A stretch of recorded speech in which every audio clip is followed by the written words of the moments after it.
everyone who argued about promotion relegation, who wants it, if you don't buy a goddamn ticket and you don't watch it on TV every week, then stop complaining about it, right? Because everyone, tell them. No, everybody said that this is going to make everything okay, right? Which is fine. I love it too. I've said for years, I don't think it's ever going to fit in MLS, but I love the fact that they're trying to differentiate themselves a little bit from them. But if you don't buy a ticket, I'm going to show up at your doorstep. We are live at the meeting spot in Inglewood, California with the American Outlaws! LFNG. And we are going to welcome another guest onto the show, the Athletics' Paul Tenorio. Paul, what's up, man? Hey. Great to see you. Hey, give it up for Paul. The esteemed journalist. Let's go. Yeah, esteemed journalist, that's right. So, Paul, there's some big news coming out of USL headquarters. They are going to go for promotion relegation starting in 2028 when they get that Division I status, baby. Oh boy. You have written quite a bit about it, and I've learned a lot from your writing, so thank you so much for doing that. Is this going to be successful, and how long is it going to take for it to be? I mean, there's so many layers of these questions, but yeah, let's get into it. I mean, whether it's going to be successful or not, I think it's tough to say right now. The first step is getting there. And I think this was an important moment because you have kind of two options when you have a goal of getting to a place. You can say, we're going to study this and study this and study this, and we're not going to do anything until we have everything answered, right? That's kind of been the way MLS has done things. You know, they want to make sure that they can answer every question before they implement something, a big change. And in this case, USL said, no, we're going to set a goal. This is where we're going. And now let's study it and figure out the right way to implement it, but knowing that we're going to get there. And we have a deadline to answer these questions. And, you know, I think that was the right way to go because you have the World Cup coming in 2026. I think if you're USL, you had to do something to differentiate yourself. To differentiate yourself Yeah. and to drive interest nationally. Right. Because the reality is that sports nowadays are determined, the success of these leagues are determined by media rights, by driving interest nationally. You can be a great local product, and there's a lot of positives that come out of that. I think the best part of sports is the local connection between the fans and the community and the club. Right. But the business of the sport is driven by the money and the media deals.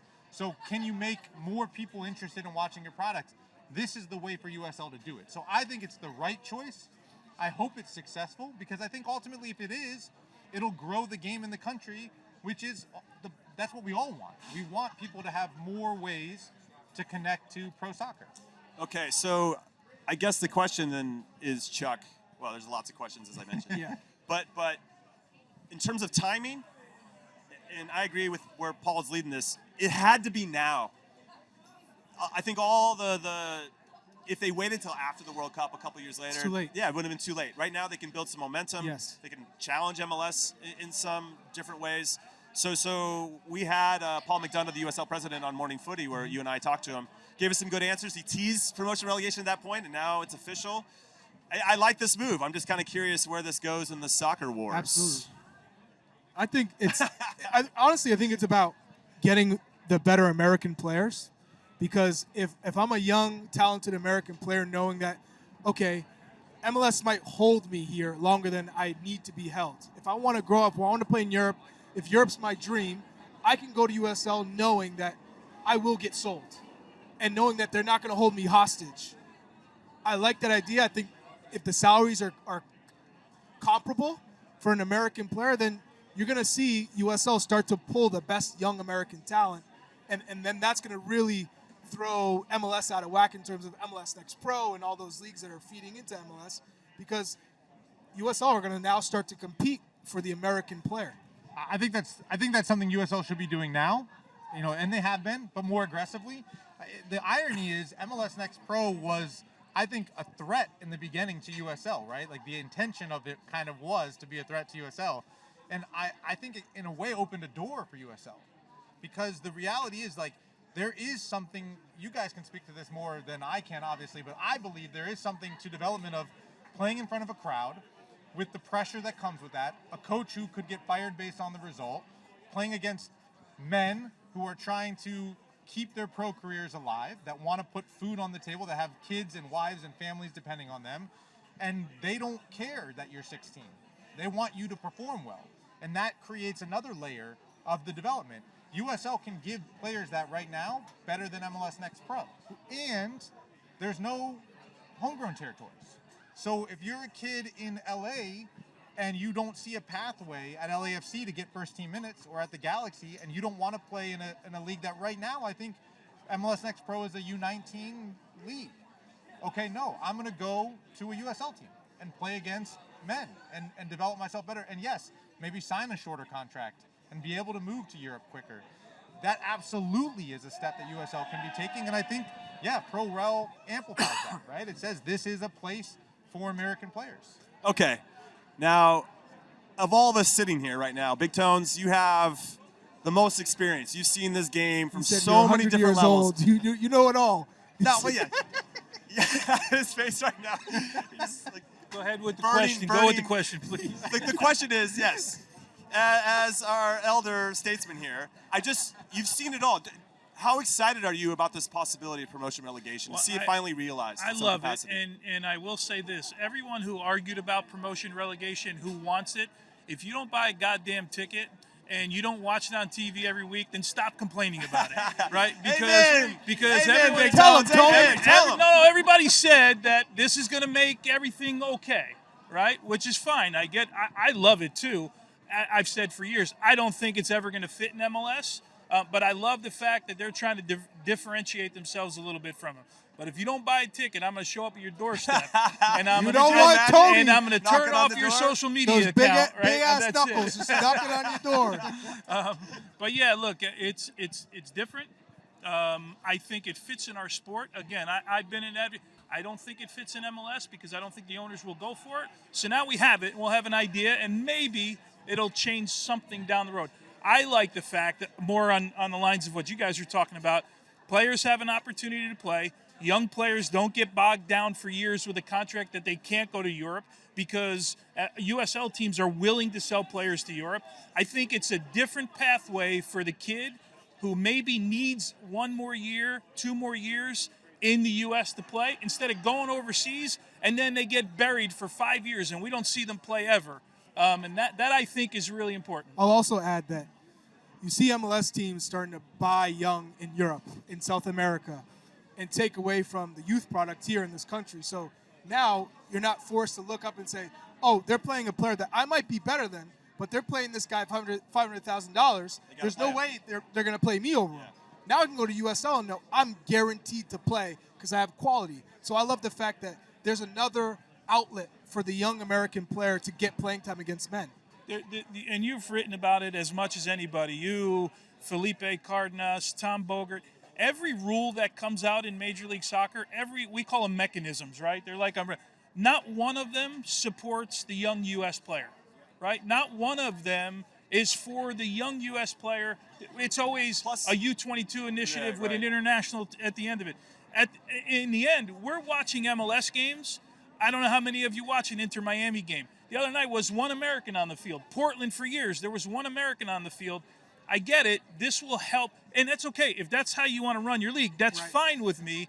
But we need a place for those other guys to go. I feel like the mechanism really quick. When you hear another mechanism that you just roll your eyes as a fan. You're like, God, again. And I think that could be another differentiator for USL. Just make this as simple as possible in every single way. And they want to do that, right? They sell it as we are closer to the global game than MLS is.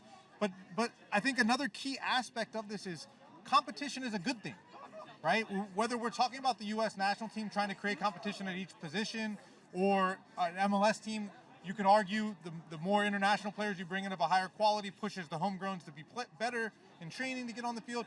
You want to create competition.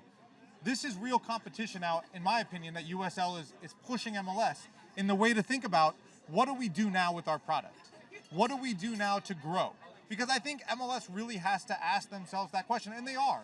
Because the World Cup is coming. I think Messi accelerated the conversation, and I think this accelerates the conversation.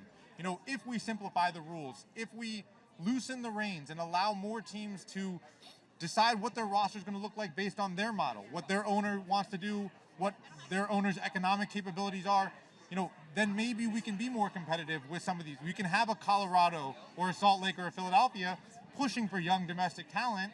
And that doesn't mean that Miami has to, or because Miami's going more international, that doesn't mean Colorado or Philadelphia has to. And let's let them really lean into that more than they're create their own able to identities now. in some Yeah, way. create an identity. And Right. that works around the world, right? Like, we see successful clubs because they have an identity. And I think it's a little bit harder in MLS to do that right now. Look, I really believe that MLS has been successful over the last 3 decades in building a league that's going to be around for a long time. That was not guaranteed, right? And you go to markets and you see these soccer-specific stadiums, and it blows my mind every time. You know, even like the ones that aren't the state-of-the-art ones, like here in LA, BMO is incredible. But when I go to Audi Field, where I grew up, it's crazy. You know, I was used to going to games at RFK. Charlie and I were talking about it. Much different, even Audi Field, than RFK. That speaks to the infrastructure buildup. Great. You built the foundation. Now what? And this, I think, pushes MLS to say, we have to have an answer to now what soon. Yeah, so what do you think they are saying behind the scenes? If we could speculate. Well, I think one big thing that we know, and I've reported, I think Read the article. He told I you did that. read the article. He wrote about it. I think one of them is the move to the fall-spring schedule. I think that's one big step. But we know that's not enough.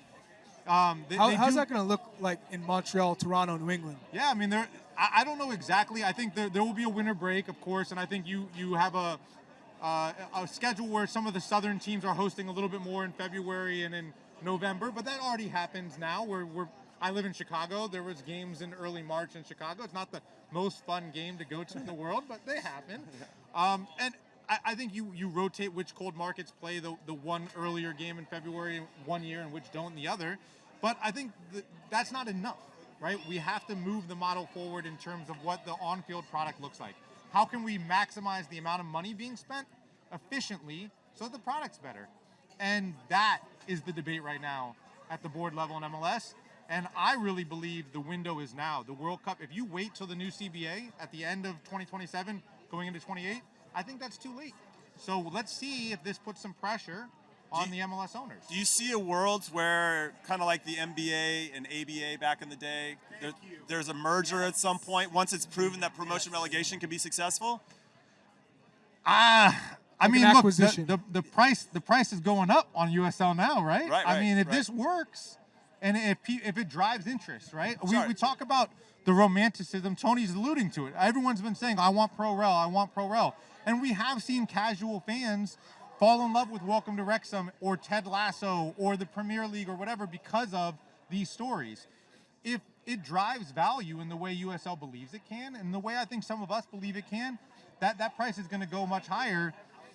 I think if a merger happened, it'd be way down the road. Yeah. But I think that in the short and medium term, this pushes MLS and it pushes the game forward. And I do think it gives more opportunity for the American player.